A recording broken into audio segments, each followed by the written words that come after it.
So you can trade me out for her if you want to be able to Beloit numbers on that committee. I won't be offended. But we've been in Middleton for about 15 years. Work for U.S. Bank and corporate strategy, investment management. So unlike Sam, kind of the opposite of my careers, but I've been the opposite of startups. All old large companies. And my wife and I have 6 kids through all levels of the education system here. Nice to meet you. Matt Kwok here, in the Madison area since 2007, Middleton specifically for maybe 3 or 4 years. My background is mechanical engineering, but I have a passion in affordable housing, and I've been with this committee under a year and was with the Community Development Authority before that. Hi, Matt. Nice to meet you.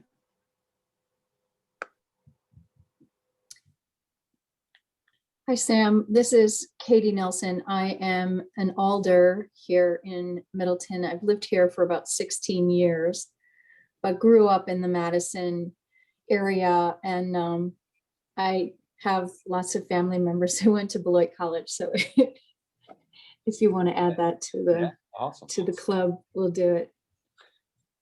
Welcome. Thanks. Katie, both my daughters went to Beloit College. I have, I think at least 3 family members who went. Yeah, small world. Smart people come out of that college.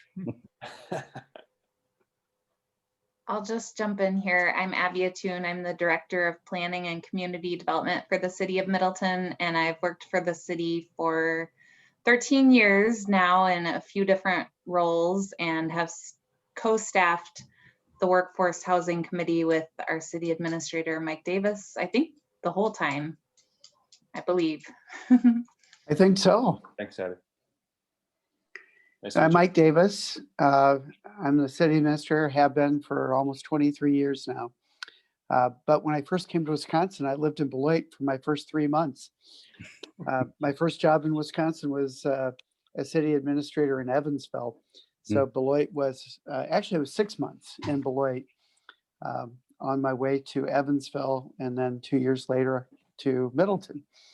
I have a background in history and having helped found a Habitat for Humanity chapter back in Indiana, where I used to work, and Community Land Trust, worked on a housing shelter board, and I've been on the mom board here and active in United Way. And I've always just had a passion for community development, and particularly for affordable housing. And I've been working with the Housing Task Force since its inception some almost 17 years ago now. And we've made some progress, but in affordable housing, progress usually gets surpassed by the problem of high land costs. So it's a problem that's really hard to overcome. Got it. Good to meet you. You too. Sorry about the bad joke about your name. Oh, no problem. It's with microbrews and stuff, it's kind of not even a thing anymore. Yeah, it's true. Who else? So that was all the committee members and the staff, but we have 3 guests on the call if they want to introduce themselves. Hi, Sam. I'm Kurt Balson. I teach housing at UW and I live in Middleton. And I used to be on the committee and I'm still just hanging around. So. And on the Planning Commission. And on the Plan Commission. That's right. You Actually, so is Randy. So we almost have a quorum of that commission too. I don't know. Kurt's also my neighbor, so I can keep a close eye on him. So. Yeah, Kurt found my keys one time. I don't know if you remember, Kurt. You found my keys. Oh yes, and I probably made a joke about your name in the beer. I don't think so, but I needed those. So thanks a lot. Yeah, it was really impressive. You had my my gym thing, so you called Harbor, and they couldn't give you the information. So it was a really impressive sleuthing job that you did to get me my keys. Really appreciate that. So Randy, I see you're on the Hey. call too. Yeah, hi, Sam, I'm Randy Bruce. I was also on the Workforce Housing Committee until recently, and I'm just checking to see what's on the agenda tonight. And I sit on the Planning Commission as well, just started that. So welcome to the Workforce Housing Committee. Thank you.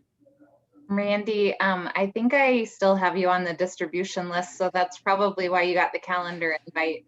I hope you didn't think I'm making you come to the meeting tonight, but you are always welcome to join. Sorry about that. That's totally okay. I'm glad I was on the distribution list because it's a good reminder. I think Danny, last one I see here. Yep. How's it going, everyone? I'm Danny Afabli with JT Klein. Sam, we're a local developer. We have a couple of workforce projects in Middleton already, and we have another one that we're hoping to get started soon that we submitted for the most recent WIDA tax credit round. So we're, knock on wood, hoping to find out some good news on that one in April. Unfortunately, no connection to Beloit, so sorry to break the streak there. Thank you. Nice to meet you. All right, so I think that's everybody. So I guess first order of business is the approval of the minutes from the November meeting.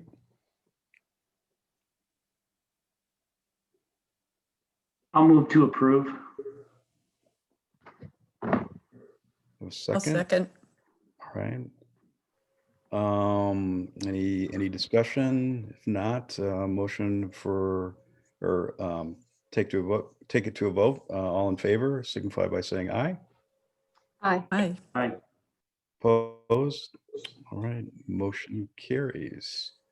So moving on to the agenda, Abby, we'll kick it to you on community development block grant. Yes, so I have learned a lot about this funding opportunity since I included this on the agenda. So I just want to start by saying that we're not looking at applying for the community development block grant specifically for JT Klein's project. There is a procurement process that is required, and we would need to follow that process. So just really briefly, let me kind of walk you through what we've learned about this opportunity and get your feedback on applying for it. I guess I should start by mentioning that Kurt Paulson forwarded this to us. Thank you, Kurt, for letting us know about this. This is funding that is available through the disaster recovery assistance from the August of 2018 floods and is being administered by the Department of Administration, but specifically through the CDBG, or the Community Development Block Grant department within the DOA that works directly with small communities. And so they had a hard time getting the word out about the project specifically to communities in Dane County, because those are not communities that they usually work with on CDBG. Dane County has its own CDBG application process, and so they're not very well connected with Dane County communities.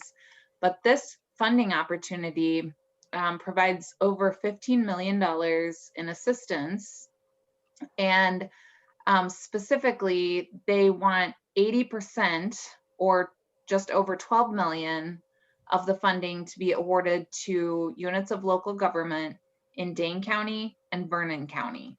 So that's a significant amount of money, and it's a very short window of time in which to submit an application. The applications are due on March 12th, and there is a process involved in applying for the funds. And I'm still hopeful that we can meet the requirements to submit for the first round of funding. But if we are unable to, they don't believe that they're going to be fully subscribed in the first round. And so in all likelihood, there will be a second round. So even if we don't think we can get in for the first round,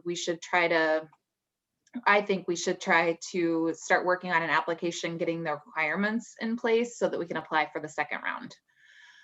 So starting with the procurement process, well, actually, I guess before I get to that, there's a resolution of support that I included in your packet, and I also have it on the city council agenda for tomorrow night, and I'm requesting that that get pulled or deferred to a future meeting because we need to completely rework that resolution because it's tied directly to a project.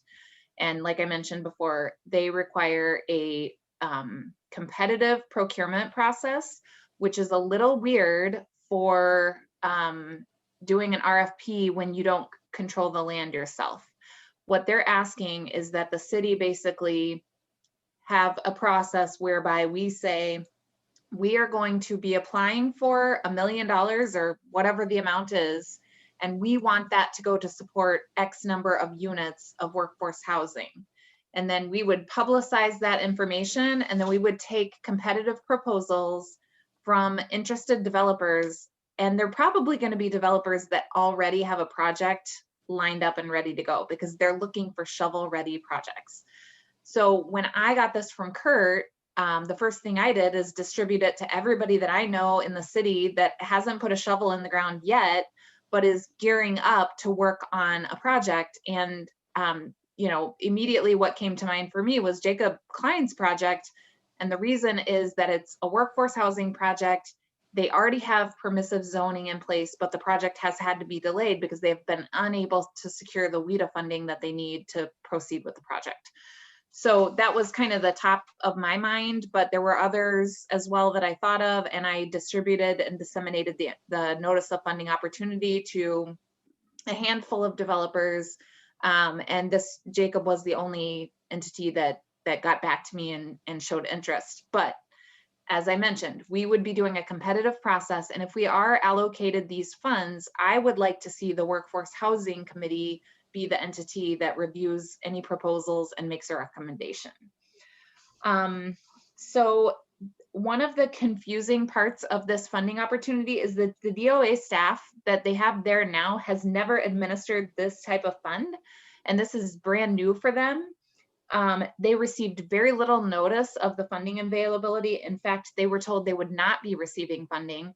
And then they were immediately told they were, and they wanted the information to get out really quickly. So they've kind of been scrambling around, just like we're going to be scrambling around to try to put in an application for funding.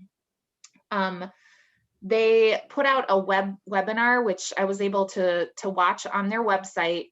And the procurement part, which to me is the biggest sticking point, was not mentioned in the webinar. And the reason for that is they didn't know at that time that this is going to be a requirement. So none of their application materials note that there's a competitive procurement process that's required. So I had a call with one of their staff members on Friday afternoon, and then I met with 2 of their staff members today.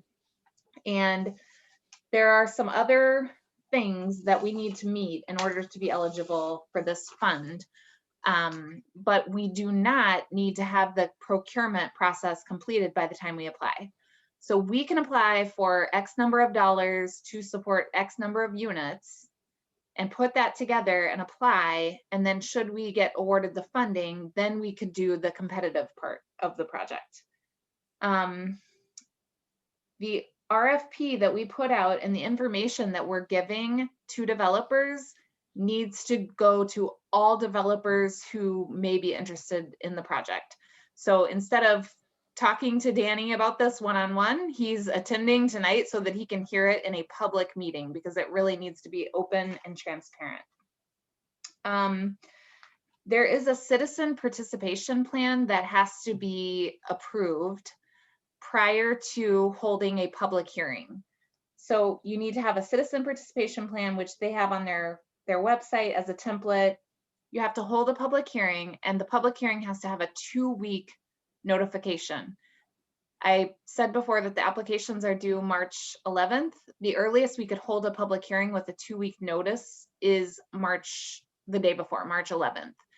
So we would basically need to be putting a notice in the paper, and our deadline would be noon this Friday to get a notice in the paper for a public hearing. And then we would hold it on the 11th, submit the application on the 12th. Some of the other requirements are that we need to have a fair housing ordinance. And so we had talked about this quite a bit with recently with Fair Housing Wisconsin. and we fall under the county's ordinance. And so I mentioned that on the call, and they said, well, we need to look at the Dane County ordinance, make sure it meets all of our requirements. And if it does, then you need to adopt, the city of Middleton needs to adopt a resolution saying we adopt the Dane County Fair Housing Ordinance. So that's like two things, one of which could go really wrong, because if the Dane County ordinance doesn't cover all of their requirements, which they're going to review for us, then we wouldn't be able to easily adopt a resolution adopting Dane counties, which we've already been following. Another requirement is that we need to adopt a resolution related to nonviolent police force. And this is a CDBG requirement. A community has to have this on the books in order to be eligible for CDBG funding.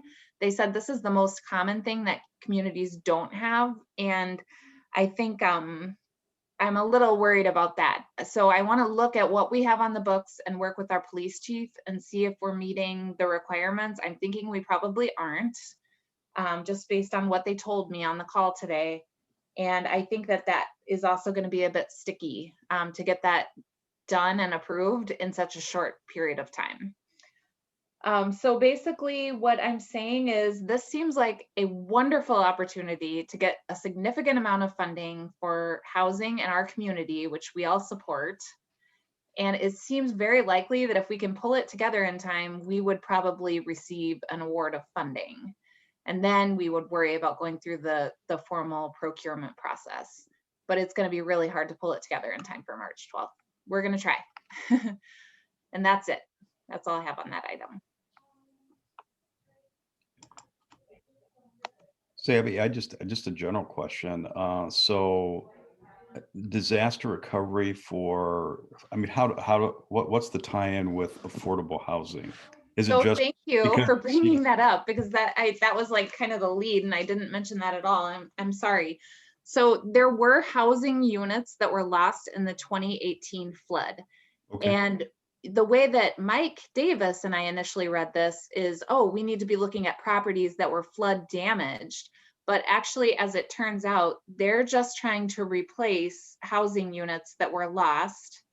And they don't have to be in the same area. They don't have to be in an area that was even impacted by flooding, which is, you know, a good portion of Middleton was impacted by the floods, but to my knowledge, we didn't lose any housing units. So it's good that they don't have to be replaced in that same location. Okay, thanks, Abby. Mm-hmm.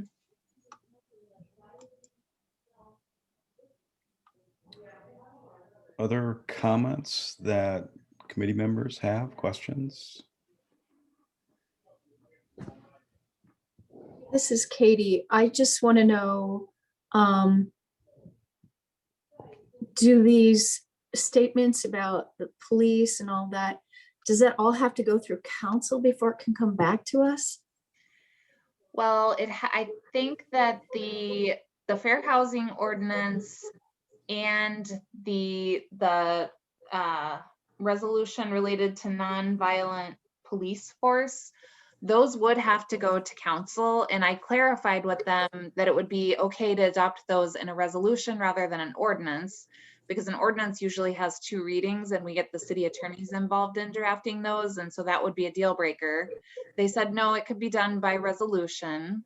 And then I guess the one thing that is not clear is whether we could administratively schedule a public hearing for March 11th without getting council support to schedule the public hearing. That part I don't fully understand. We could still develop a public participation plan and take it to the city council on March 2nd. That I think we'd be okay doing. You know, and it would still, March 2nd would still be before we would be holding the public hearing, but we would have to set the public hearing administratively without any authorization from the council. So I was going to talk to my boss and ask him if he thought that that would be okay for us to set it administratively. It doesn't commit the city to anything. It just allows us to be able to apply for the funds. If we are awarded the funds, then we would have to enter into a contract and it would have to go through the full approval process with city council. And my other question is, how will you determine how much money we apply for?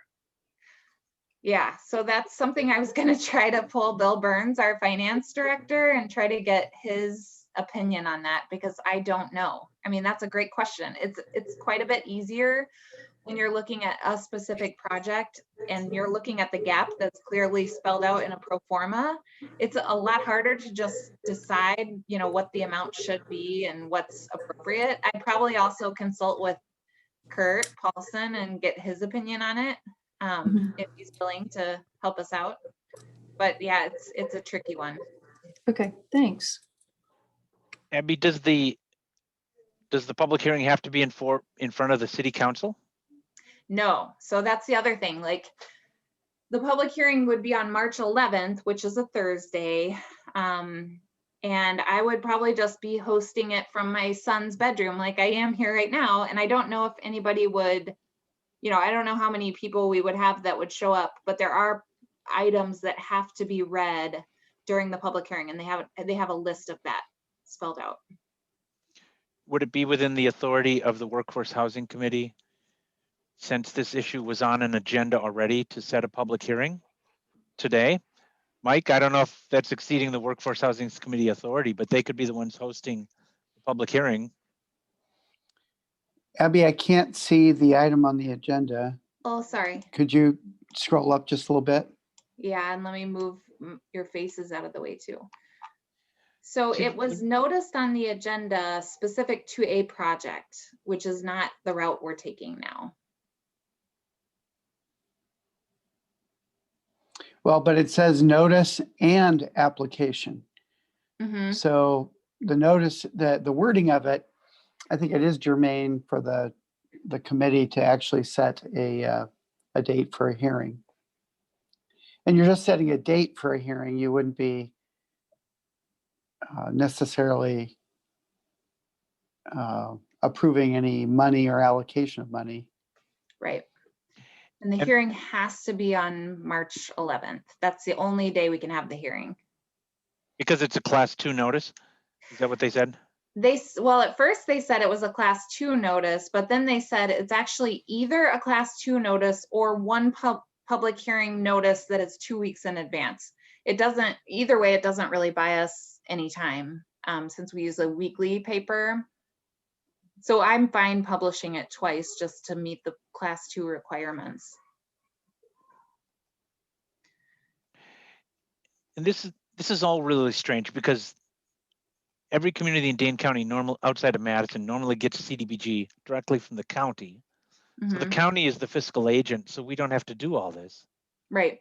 And I don't think the Bureau really thought this through when they put it out. Because they said that they were really relying on Dane County to distribute this opportunity to all of us. But I don't think we received it unless it went to somebody else at the city and they didn't forward it on. I don't think we received it until you sent it to us.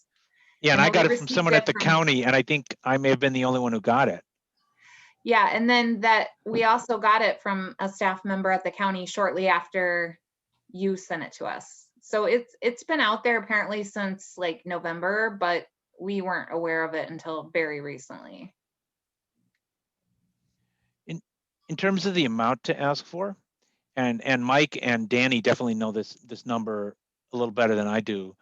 But if you think about just recent 9% deals or even 4% deals in the state, once you gross it up and figure out what's that gap per unit that a city would have to kind of come up with TIF.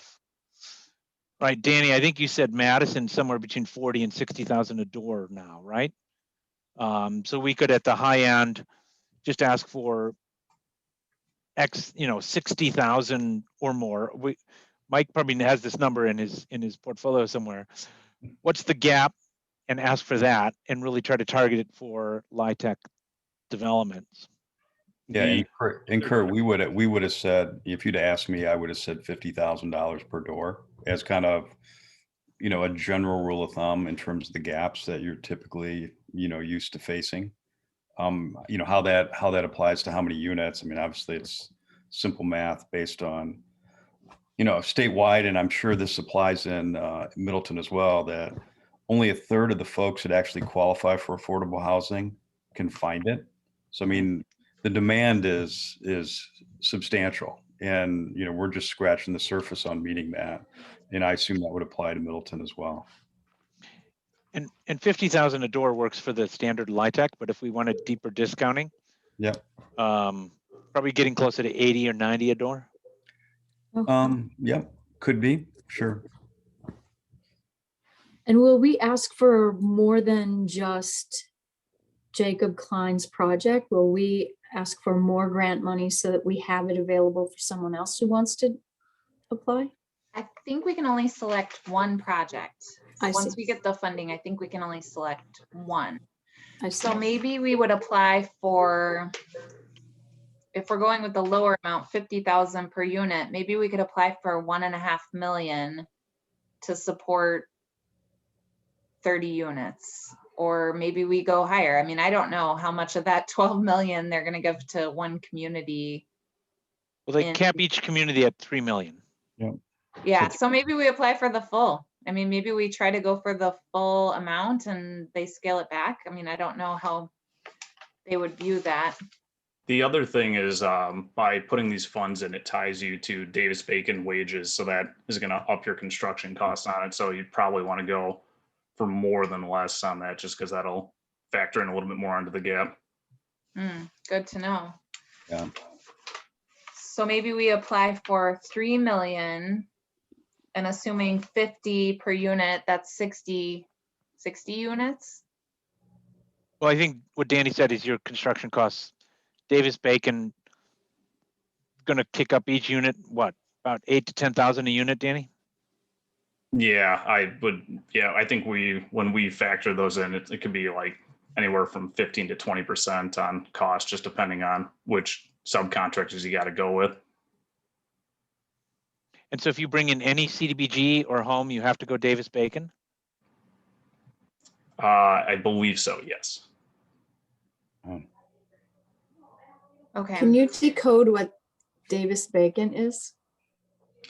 Yeah, it's basically HUD Finance requires you to, Davis-Bacon is a wage-related act. I don't know a ton about it, but it basically sets the wages for any contracts over $2,000. So on every construction project, pretty much every contract, and it ties them to some different wages and benefits that generally most subcontractors, or I guess I shouldn't say most, but some subcontractors won't fall into those. So it kind of weeds people out, or you have to add certain things on to qualify for these, the Davis-Bacon wages. Yeah, and Katie, in our experience in projects, and we've done that, Danny, I don't know if you guys have, not so much where I'm at now, but in previous positions. And yeah, you're right. I mean, it's a 10 to 15% total project cost premium to pay prevailing wage. Not that you don't use a lot of union contractors, you know, certainly here in Dane County regardless, but if you have to do that for every single contractor, you know, on a project, it's a substantial lift, especially for an affordable project, which, you know, always has a gap that you're trying to cover. And typically we're tied in with the Chicago region. So Yeah. it's intended to give construction workers a common level of pay in the region. And that pay is typically upward for communities like us relative to Chicago. Right. And, you know, one of the challenges is that, so unless you're willing to pay local contractors a lot more money to do work that they would have agreed to do at a lower rate, then you're bringing in contractors from the outside, and, you know, kind of defeats the whole purpose about, you know, trying to support your local firms. It's a quandary for sure. And Katie, for your benefit, this is why a lot of the development projects that you see around here where Dane County puts in project-based vouchers, they do 8, but not 9 vouchers, because that 9th voucher triggers Davis-Bacon rules for the whole project. So they can put in a little bit, but not too much. So not to complicate this discussion, but you know, I think we as an affordable housing committee, workforce housing committee, I mean, we're trying to do all we can to support more affordable housing, of course. The question for, I guess, Abby, for you, Mike, and maybe you too, Katie, is, this other requirement in terms of the police department, that seems like a really heavy lift in such a very short period of time. Have you had any discussions with the police chief about this? Not yet, because I just met with them this afternoon and learned about it. I think that they kind of described what the sample resolution includes, and they were very much, I mean, the ideas were very much in line with the way that our police department operates already. I don't think there was anything that was really controversial in there. I was actually just more worried about posting it on a council agenda and having people misinterpret the reason that it's on the agenda, and then have a lot of people attending and not really understanding it. But it's basically, the resolution is to state that, and it's a federal requirement for any community that gets CDBG funding, according to the folks I spoke with. It's related to nonviolent police force, and it basically says that if there's a group that is protesting peacefully, the city will not use force against that group. And I just, the small description I got, like I said, I was like, well, that sounds like what we would already be doing. But they said that they would be surprised if we already have a resolution or a policy on the books that meets the exact language requirements that they have. So I do need to talk with Troy Hellenbrand right away about that, because I just have no idea how to navigate that.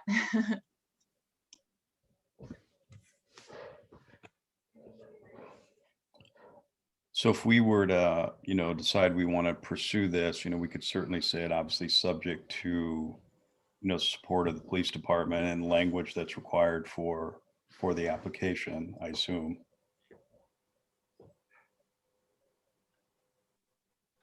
I think I would probably make it subject to the city council, because the police department would need to, I mean, they would support it before we would put it on the council agenda, but the council would ultimately have to approve it. Makes sense. Did they send you the specific language they need? They have it on their website. I can see if I can pull it up right now. I haven't looked at it yet. Abby, if you want to let me share screen. Oh, you've got it? Yeah. Okay. Everyone see that? Yeah. Yeah. It's just like a one pager that is pretty much, they have these for the fair housing, this one, and the public hearing.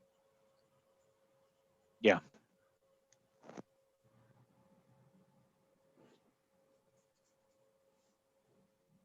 Can you all see that well enough to read it? Yeah, I can zoom in too, sorry. It basically says having a policy prohibiting the use of excessive force.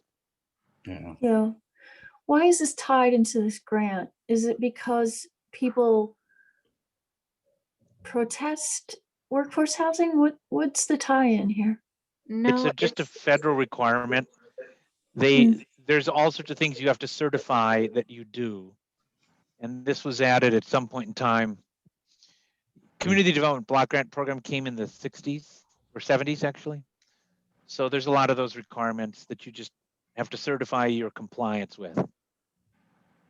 So Madison, because they get an allocation of CDBG funds, they've already adopted this ordinance. Every large community that gets CDBG has it.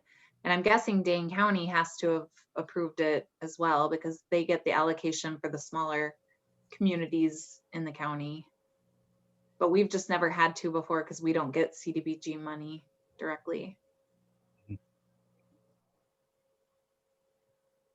So, I mean, it seems, like I said, it seems pretty straightforward.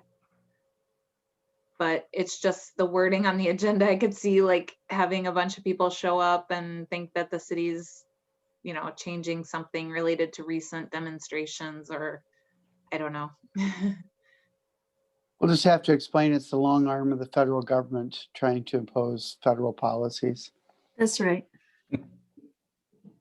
Which is what it is. So I guess the question for you, Danny, given that we're talking about your project here, I mean, the fact that, you guys would be required to pay those prevailing wages, how do you feel about this as the developer? Because that is a big potential cost, depending on how you've modeled your project to this point. Right. Yeah. I mean, I guess for Abby's sake, I'll say we're not the developer since it's an RFP going out. But we have kind of went through it, and we think, I mean, obviously it adds cost, but for kind of a middle-sized project of us, we thought it would be very worth it to go for maybe a little bit higher ask to kind of help offset that, because there's still a gap in our projects. And the silver lining is this came out. I guess the allocation, we don't think with the application process is that great, but if we can get an application in, or the city can get an application, we thought there'd be a really high chance of getting an award. And we see that as a major benefit. That, I mean, it's up to $3 million. That's a significant amount of money, where we think it would be worth to offset those prevailing wages. It's a cost that us as a developer, we would be willing to take, and with a high probability of getting an application awarded is kind of our stance on it.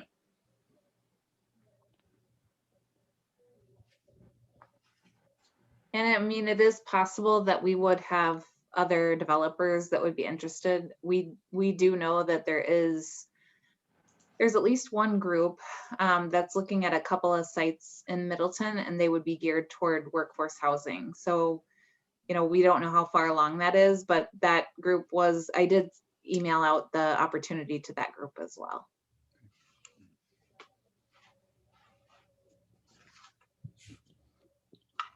So any other thoughts or questions from others on the committee that haven't spoken? Abby, I think you touched on this initially, but I noticed that if I read it right, about lower 20% of the possible points are from documentation of the unmet need, right? So yes. what's kind of the census, or are we pretty, in terms of our ability to document that or to score either high there? Well, we would probably use the Dane County Housing Needs Assessment that Kurt Paulson put together for the county, because it uses recent data and it defines the need at different income levels for housing to meet the gap that exists. So I think right now for Middleton, the lower end calculation of need was for 420 more affordable housing units, but that was like the very bottom. And so that was equivalent to the number that the workforce housing community used back in, I think it was 2015, to adopt a goal to build 395 more units of workforce housing over the next 3 to 5 years. And even though we made such good progress toward that goal that was outlined in the workforce housing strategy, the need in our community only just increased. And then I think the other real key factor that we would use is the rental housing vacancy rate, which is lower in Middleton than in many other communities. And we would get that from Kurt too, because he has a chart that he recently put together and updated and sent it over to Mike and I. So I think we have really good data. I'm going to double my fee, Abby. Yeah, I know. He's our unpaid consultant on all things, but especially housing and planning. So I think we have the data pretty much ready to go. Okay, and you were saying from your conversation, it doesn't have to be just tied to the flood, right? Because when I read the language, it looks like the language makes it sound like the unmet need has to be pretty well tied to the disaster. Oh, so that's a good point. Yeah. Okay. So thank you for pointing that out, Ben. I don't know, except to say that what they told us on the phone was that the unmet need that they got the funding, what they have the funding for is to build new housing units that are income restricted and affordable, and that it doesn't have to be in the same community. So I guess I need to learn a little bit more about that. I'm not sure. So I was confused about that, Abby, because you said that we didn't lose any housing That's due to the that's flooding. correct. Yep. The Not the- in Middleton. the federal disaster declaration that triggers the CDBG DR allocation, county was able to say through the state, give us a pot of money. And so they got DR funds allocated into different pots, some for recovery, some for infrastructure, some for housing. But you don't have to tie it to the specific community that it lost the funding in, because it's a county by county declaration. Okay. Thanks. Yeah, and as we get deeper into like actually putting the application together, I'm sure we're gonna have a million questions like that come up. But the two staff members that we met with today said that they're willing to assist with any questions that come up while we're working on the application. And Danny, for your benefit or anyone who's applying, the CDBG rent limits are at 80% AMI rather than the LIHTC 60%. So you could imagine maybe a bigger spread of unit costs in a building, which might help your application to have some 80% AMI units covered with the CDBG and not LIHTC. Sorry, that was a lot of acronyms. You know how it is when you're blending different sources. Yeah, no, that's great to know. So Just to- Abby, from a staff standpoint, so let's say this committee generally, felt there was some merit in pursuing this. I mean, what about staff time and pulling it all together and gosh, less than 30 days? Doable? We'll Or? figure out a way to make it work. If we can meet the timelines, if we get a positive that the Dane County ordinance is sufficient, if we can set the hearing without having a public participation plan yet adopted for the plan to be adopted at a later date, and if we find out that the language is okay with the PD and it seems to be in keeping with some of the policies that they've already adopted, then I think we can we will find a way to make it work from a staff time standpoint. Okay. I just have a quick question. It sounds like the intent of this money is for projects that are pretty well feasible and ready to get started. Are there going to be additional requirements from Middleton onto these projects by awarding this money? Yeah, that's a good question. It's tricky because we don't know who's going to apply, but I understand your point because these projects need to be pretty much shovel ready, which again is why I got excited about the opportunity for JT Klein, because that project is pretty well lined up shovel ready, but they haven't been able to get it to work because they haven't been able to secure the funding that they need through the tax credits. So, that to me like rose to the top of the list, whereas the other few that I was thinking of, that are already like pretty close to getting started, they work on their own. It's hard because unless we're reviewing an application for TIF assistance, we don't see project pro formas and we don't review those. We could require, as part of the submittal, we could require a pro forma, which I think we probably should, just so we're, so that the Workforce Housing Committee, assuming you're the body, when you are accepting the proposals, that you have something to indicate the need and what the gap is, because this is really so intended to be gap financing to make a project work that otherwise wouldn't work on its own. So Danny, here's a question for you then. What would the gap per door look like with Davis-Bacon if you were to use the 4% tax credits, the non-competitive ones? Because that would be a way to sell this, is that we're expanding the state, use this 4% in the state housing tax credit and the bond, and then this. Right. That's a good question. I would have to double check just because we submitted in the 9%, so all my reference points are kind of on that one. I think when we did a very rough calculation, but for our 54 unit, the construction cost goes up roughly $1 million by adding Davis-Bacon into kind of the major MEPs. So using that, your equity goes down. I mean, now they fixed the federal force by half, so I'd have to get you a better than on the back of the napkin, but we're thinking construction costs go up by $1 million just by adding this funds. So when you take out the 9%, you still got a pretty significant gap there where I think the key for any developer is that the fund amount would have to be enough to justify it to go to Davis-Bacon. And that was kind of our number. We think it's a great opportunity given that the maximum award around $3 million, but it's not going to be cheap to go this route.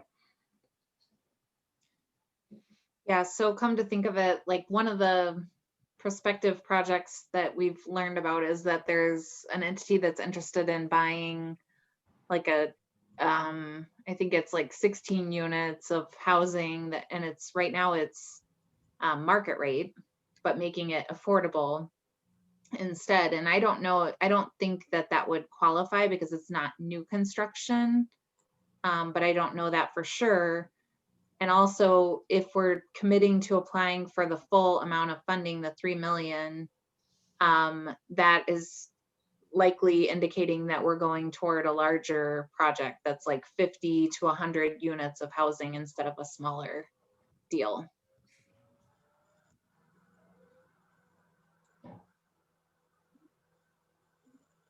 I mean, I'm just going to be honest with you, there's a lot still to work out on this one, and we haven't gotten into the application at all yet. So there's a lot of work to do. So.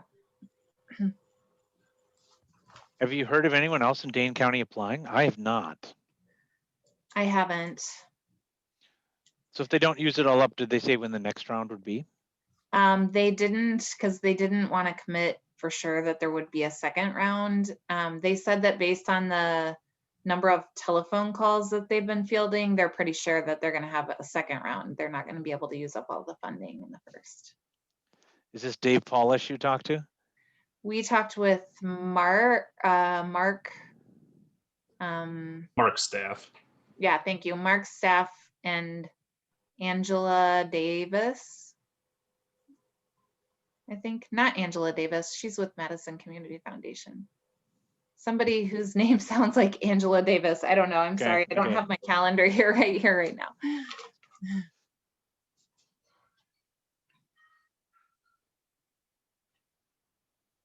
So thoughts from the committee, trying to take in all these factors and issues, whether or not this is something we want to, recommend that we pursue, given the very tight time frame. It was Angela Davis. Well, I think it's amazing, Abby, that you would be willing to do something this involved in such a short amount of time. I guess I would like to see it proceed if you think it's actually possible. Yeah, I would agree with that. If you have the time and resources, and I know that seems like a push, but wow, that would be amazing.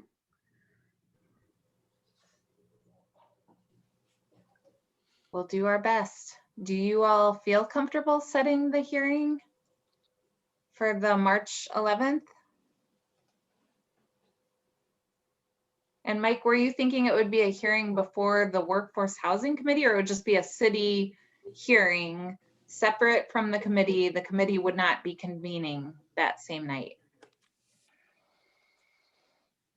I think we need a governmental body that convenes the hearing.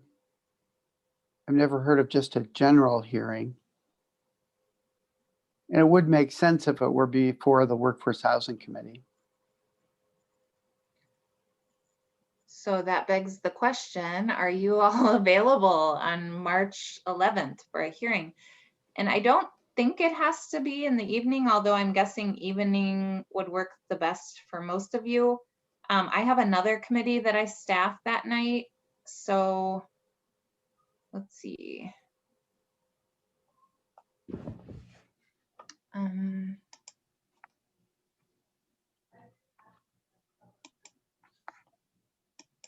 You could do it at like 2 p.m. A lot of public hearings happen during the middle of the day. Yeah, I just wondered though, for you folks who work. Do you need Is a that- quorum, Mike, to hold the public hearing? Assume we I would think so. Yeah, I would think so. We would just need 5 members. I'm available, Abby. If you want to Okay. do head I count. am too. Also available.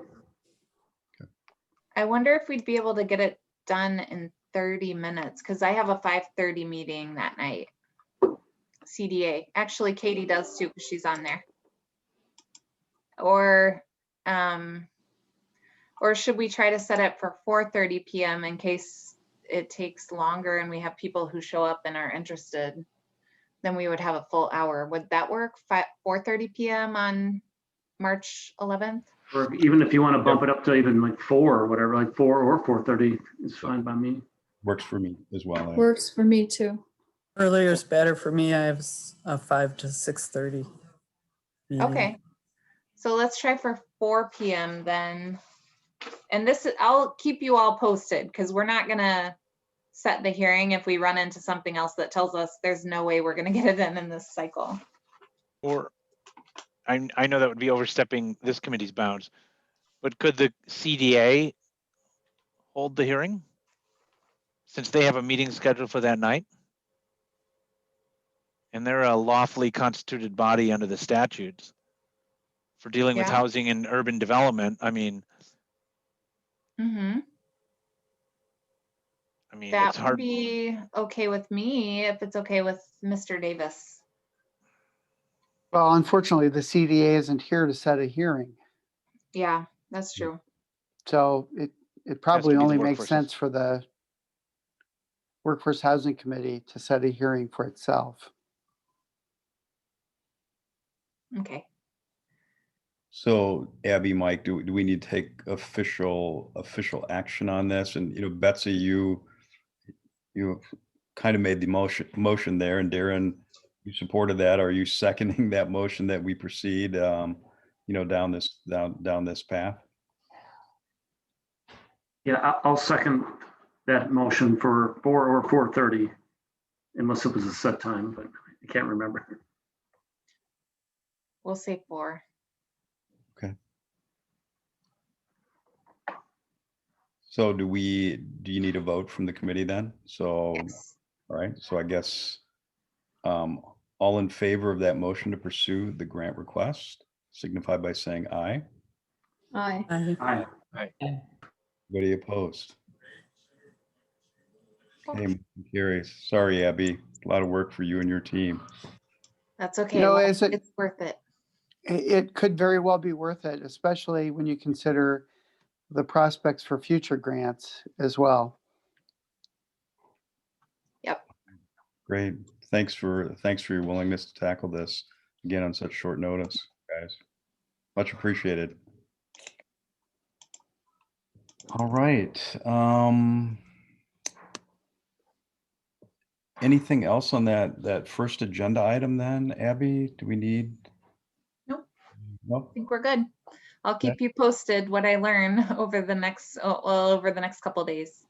Okay, great. Thank you. I guess item number 2, just an update on development project proposals. Yes, and we actually have quite a bit going on. I had given a presentation recently to the Optimist Club, and Mike has used that presentation now for his chamber group. And so I just revised that, and I wanted to share it with you all and just bring you up to speed. And I'm going to whip through most of these slides because you're already aware of what's going on. But there are a couple of new projects that haven't gone to any committees yet, and I wanted to make sure you learned about them early. Abby, I'm so So- sorry. This is Katie. I've got to book to another committee. Okay, I'll mark you down as leaving at 6:32. All right, Thank you. thank you. Sorry. That's okay.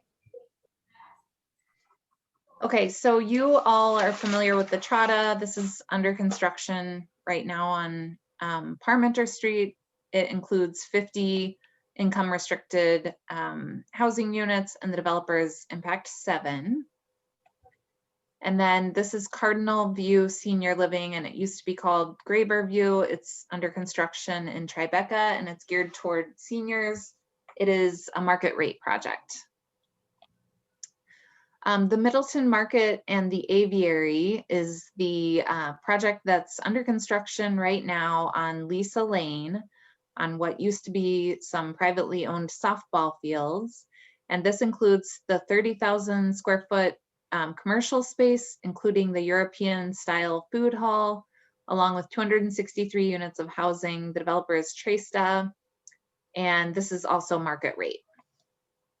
And then the Kestrel, formerly known as the Addy, is under construction right now, right across the street from Willie Street Co-op. It's 39 apartments, 8 units are affordable at 50% AMI, and the developer is the Wisconsin Housing Preservation Corporation. And then Middleton Center Phase 3, this is the final phase in the downtown redevelopment project. It's under construction right now by T-Wall, and the last building is the one that's on the south side of the railroad tracks. And there's a tiny commercial space on the corner of Parmenter and Terrace, but it's mostly apartments, 57 apartment units, and they are all market rate. This is Conservancy Bend. It's also T-Wall project. It's just east of the roundabout, and it includes 87 multifamily units, 19 townhomes. The townhomes are intended to be owner occupied. They're listed for sale right now for about $450,000 each. And then the apartments are market rate. And then we also received a concept submittal for a Brett Newcomb mixed use development. This is right across the street from the Marriott Hotel and Convention Center on John Q. Hammonds Parkway. And it used to be a surface parking lot that was used for overflow for the hotel. And it was rezoned so that that was no longer connected to the hotel. And now it can be an infill site. And Brett Newcomb is looking at 100,000 square feet of office, as well as a separate building, 48 apartment units. We recently learned that they're going to be submitting the GIP, which is the zoning document, soon for the apartments, because they want to go ahead and build those, even though they haven't secured a large tenant, so that they can begin construction on the office portion. And then this project is tentatively called the Conservancy, but we've encouraged them to change the name. It's located at the corner of Century Avenue and Branch Street. The property used to be called Common Ground. It was a coffee shop, and it was one of the businesses that went out of business during the pandemic. And so this is a proposal to redevelop that into 40 apartment units. This did go to the Plan Commission for concept review. And a lot of the concept discussion that we had was around trying to locate the building to have more of a presence on both streets. So right now you can see it's parallel to Century Avenue, and a portion of it fronts on Branch Street, but there was a desire from at least some plan commissioners to flip the L and try to get the building away from the Conservancy Creek corridor. Our staff also was very interested in seeing if they could have a commercial ground floor presence on the corner, maybe another small coffee shop, much smaller than the one that was there before. But I don't know if that's going to be in the developer's plans or not. We haven't gotten a revised submittal since they initially came to the Plan Commission. Abby, who do they own that who owns, did they purchase the building, or is that still the same owner? I believe they have now, since the Plan Commission, they have proceeded to purchase the building and the property now. Yeah. The entity that we've mostly been working with is TJK Architects, but we learned during the Plan Commission meeting that the developer is Lee and Associates, I believe. We didn't know that until they came to the Plan Commission.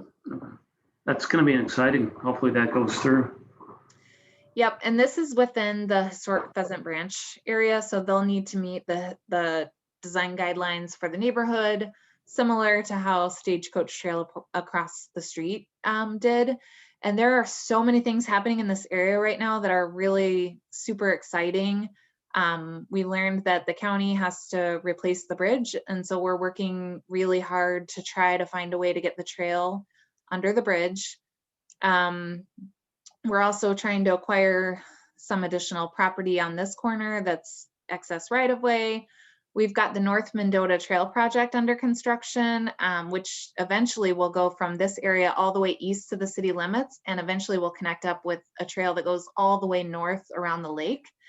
So, and then we also, on the north side of the street there, we own property that we'd like to develop into a trailhead, starting with the parking, because many Conservancy users are using the common ground parking lot right now, and it's not going to be available anymore.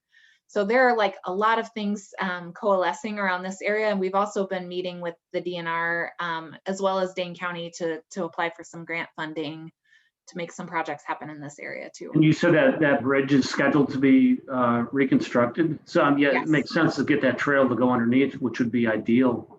Absolutely. Yeah, the bridge is a 50-year bridge. So we sure as heck don't want them replacing it without the trail beneath, or we're going to be stuck with it for 50 more years. So it definitely makes sense to make it happen right now. And the initial cost estimates were like between 1.2 and 1.5 million for the bridge replacement, and the county is willing to cost share 50%. So we're hoping that we can use some TIP 5 funding to help cover the costs, but we also are pursuing some grant opportunities with the DNR. And then this is one of the new ones. So I have this little key picture here, which means this is a sneak peek for you all.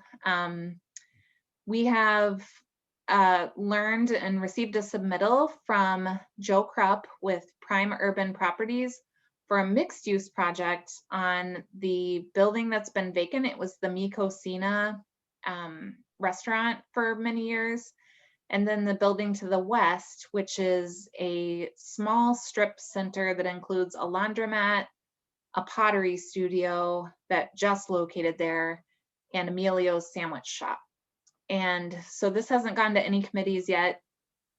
The proposal here is for 81 apartments with ground floor commercial. Prime Urban Properties is the developer for the project right across the street, which just so happens to be in Madison.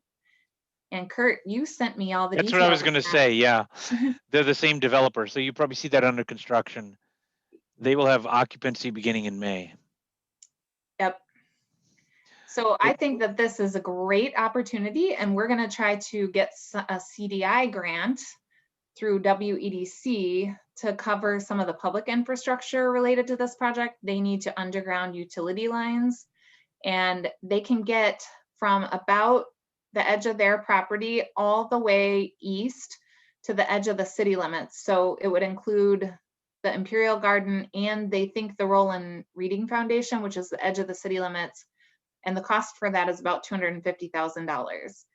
And so we're trying to apply, excuse me, for a community development and investment grant with WEDC to get the funding to do that. And he said that he won't build the project if they have the utility lines above ground. That's a deal breaker. That would be great. That would be great. They keep wanting to get away. Is it an aesthetic thing or what? Yeah, I guess it is. Yeah, he said it's aesthetic, and he said he thinks it would inhibit their ability to be able to lease up the building if they have those utility lines there. And I agree, it's the gateway to our community, so I think it's super important that we pursue this, and there just happens to be a funding opportunity that might be able to make it work for us. Is there any affordable housing? He's proposing strictly market rate at this point.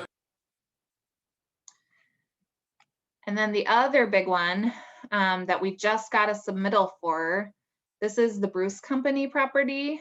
So this would include significant amount of property between Parmenter Street and the Beltline.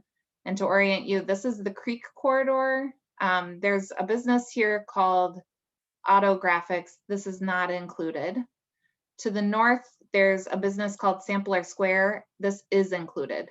So all the way from Sampler Square north to Donna Drive, including all of the property here that the Bruce Company owns. It's mostly right now used for mobilization of their commercial landscaping business. So they store a lot of trailers and other equipment back there. They would be moving that to a lower cost property in another community in order to make way for a significant amount of infill and redevelopment in this area, starting with phase 1, which would be their retail store. They would look to rebuild just south of their existing store, a brand new retail facility that would have 2 levels of office above. And that would be, their goal would be to not miss one single day of their retail operation because they have such a presence in the community. They've been here for decades. They really want to really invigorate the retail shopping experience in order to be able to compete with online shopping. So they would really create a wonderful facility that would include a lot of the historical aspects of their business. It may have a coffee shop so people can like enjoy the, you know, the pond setting and the landscaping features while they have a meal, like a cafe. So that would be phase 1. And here, let me flip here to show you this. So phase 1 would be their new greenhouse retail center and with office above. And then they would have an open air pavilion that would include a really nice like outdoor nursery area that would also serve as an amenity for apartment buildings. They would have a bank on the corner, and they have said that they are working with a bank that wants to locate in this location. And then they're working with T-Wall Properties, and they would hope to be able to build several multifamily housing buildings for a total of about 600 units, but it would be phased over many, many years. And then the only non-residential buildings, aside from the Bruce Company and the retail here, would be that this would be a hotel or an office building, taking advantage of the Beltline frontage. And then this building here on the corner of Parmenter and a future extended Laura Lane would potentially be a mixed use building. So this is kind of their initial concept. It hasn't been to any committees, like I mentioned. T-Wall would be the developer, and generally T-Wall has been not that supportive of including income restricted and affordable housing, but of course that's going to be a negotiation with the city. And then we are also working to try to get a public park included, because as properties redevelop, we really need to take advantage of getting more parkland because we're seeing infill development and that causes pressure on our park system. And so we want to make sure that people still have really good access to parkland. So anyway, all these little notes here, you can kind of ignore these. I couldn't find another version of the PDF aside from the one that our engineers had already marked up. So I just was copying it right before the meeting. That's why you see all those little remarks. And then another project that we're working on is we're developing a University Avenue corridor plan. And we have so much interest right now in University Avenue with the Kestrel being under construction now. And then also Joe Krupp's project. We really need to get moving on this plan. We want to make sure that there's cohesive design as properties redevelop, and we also want to encourage reinvestment along this key corridor because we have learned that the future bus rapid transit system may use University into Middleton, and we want to make sure that we're positioning ourselves well for transit-oriented development that can take advantage of the future bus rapid transit corridor. And then we're also gearing up to overhaul our zoning ordinance. And our zoning ordinance is over 30 years old. It really is following up on our comprehensive plan, which we hope to have approved, final approval in early March.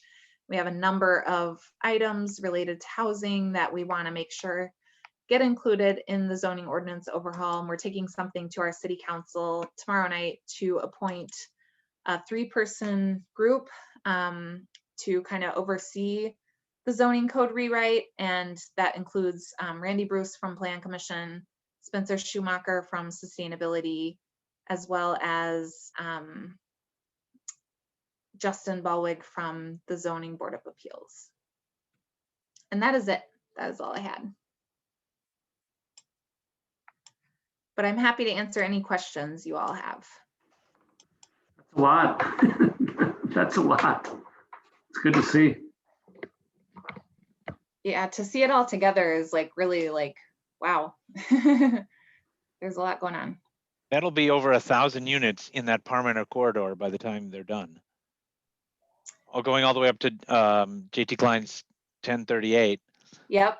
Yeah, Tresta 262. It's a lot. We definitely need to, you know, secure the parkland, I think. In order for that to be a really quality place for people to live, we need to have some public land there. A lot of units without a whole lot of workforce housing, unfortunately. Is there any way that we can encourage more? Absolutely. Yeah, they're going to be applying for, you know, zoning and approvals from the city. So certainly we can bring those before the Workforce Housing Committee for comments before they get any approval. And Abby, it would be helpful then if you show a map of all the Parmenter, you know, how many are workforce or affordable in that. So you've got the 2 JT Klein, the 3, right? Mm-hmm. You've got also the Tucka, the senior, you've got the Trada, and you know, what percent are going to be affordable. So it'll be an interesting mix. Yeah. So you're thinking going all the way up from the north city limits south to like University Avenue. Yeah, that whole corridor. It's all the Parmenter corridor, including Lisa Lane and the Meadow Ridge, Oak Ridge. Mm-hmm. Yeah, because Trada has workforce housing, and then 3810 within Tribeca would, but it'd be interesting to see the number of units and the percentages.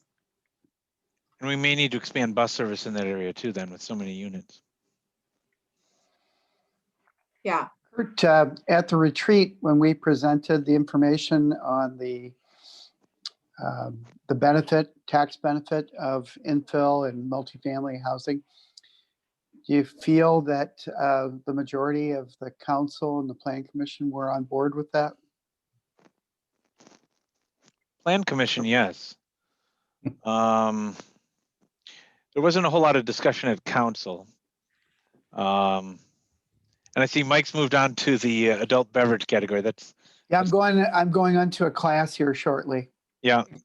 You know, it's a constant effort for the Workforce Housing and Plan Commission to keep educating our council members as people circle on and off about those advantages, because, you know, our finance committee chair, Mark Sullivan, certainly is against workforce affordable housing in TIF districts. And the Bruce company, that would be in the TIF, right? Yeah. Or the TID, yeah. TID 5. Mm-hmm. Mm-hmm. So is there additional leverage that can be brought upon that for affordable Absolutely. Housing? There's incentive for sure. There can, but there's a tug of war right now at the council as to whether or not we need more workforce housing. And so while some of us will look at the numbers and say, oh, we need more workforce housing, like you said, Betsy, members of the council will say, well, maybe we have enough. But aren't we still pretty far behind on what the goals are? We are. Can't we bring that to bear? We are. From our perspective as staff and the Workforce Housing Committee, and Kurt says the Planning Commission as well, there's support for more. And we made the case that there also is from a tax revenue standpoint, because on a cost benefit basis, multifamily provides so much more in tax revenues relative to costs, because you already have infrastructure in place, you already have streets, stormwater network, trails. What we don't have is parks, and so that's a significant cost in this case. But then again, those developments are paying in a lot of money for parks. Abby, everyone, I apologize. I do need to run to another meeting too. So thank you. Thank you, Ben. Bye bye. So any other comments? I guess, Darren, did you have your hand raised? I was just exercising. Thanks. And I have to run off to my class, so thanks, everybody. Thanks, Mike. Mike. So if there's, I guess, in the interest of time, unless there's anything else that anybody wants to chat about, you can call for Adjournment. Yep. I move that we adjourn. Thank you, Betsy. I'll second. Thanks, Darren. All in favor? Aye. Aye. All right. Thanks, Thanks, folks. everybody. Sorry it was a little longer tonight. Have a good night. Thanks, Good everyone. job, Bye. everybody. Yeah. Thanks.